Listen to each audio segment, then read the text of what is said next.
ఇప్పుడు నువ్వేం పని చేస్తావా? నేను డ్రైవర్ సార్. డ్రైవర్. నిన్న కువైట్ నుంచి వచ్చా సార్. నువ్వు అక్కడ కువైట్ నుంచి వచ్చావా? అక్కడ డ్రైవర్. ఉదయం వచ్చా సార్. నిన్న మీరు వచ్చారు. మీకు అందరికి బాగా అలవాటు అయిపోయింది, కువైట్ వెళ్ళిపోతున్నారు. అక్కడ ఎంత వస్తుంది? డబ్బులు ఎంత వస్తుంది అక్కడ? ఏమవుతుంది సార్, ఆ ఖర్చులు కూడా జరిగినాయి. మరి ఎందుకు అడిగారు? ఏదన్నా అటు కాదండి, ఇక్కడ కంటే అక్కడ లాభం ఏంటి? లాభం అంటే సార్, లాభం ఏంటి? లాభం ఏముందా సార్? మరి ఎందుకు 20,000 మిగులుతుంది సార్. ఇంటికి పంపించాల్సింది 20,000 రూపాయలకి మిగులుతుంది. ఇక్కడైతే ఏం మిగలదు.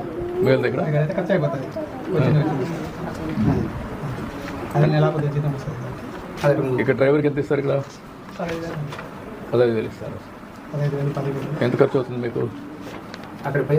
ఇక్కడ ఇక్కడ ఇంటి దగ్గర దాన్ని బట్టి మిగలదు. అక్కడ భోజనం కూడా పెట్టి 20,000 ఇస్తారా? అది మనం వేరే ఖర్చులు ఏమో పెట్టుకోకుండా అది ఇంటికి పోతుంది. మన సార్ లోకే సార్ కూడా చాలా మంది ఎడాట్లో ఇటేమన్నా ఏంటమ్మా?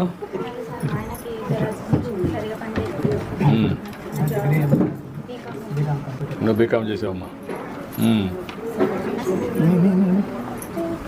ఈ అమ్మాయికి అవుట్ సోర్సింగ్ ఇవ్వండి.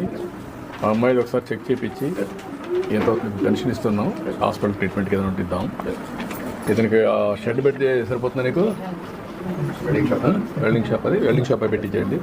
అతనికి ఒక వెహికల్ కావాలంటే తీసి ఇచ్చేయండి. అట్లా ఇచ్చేసి కంప్లీట్ చేయండి.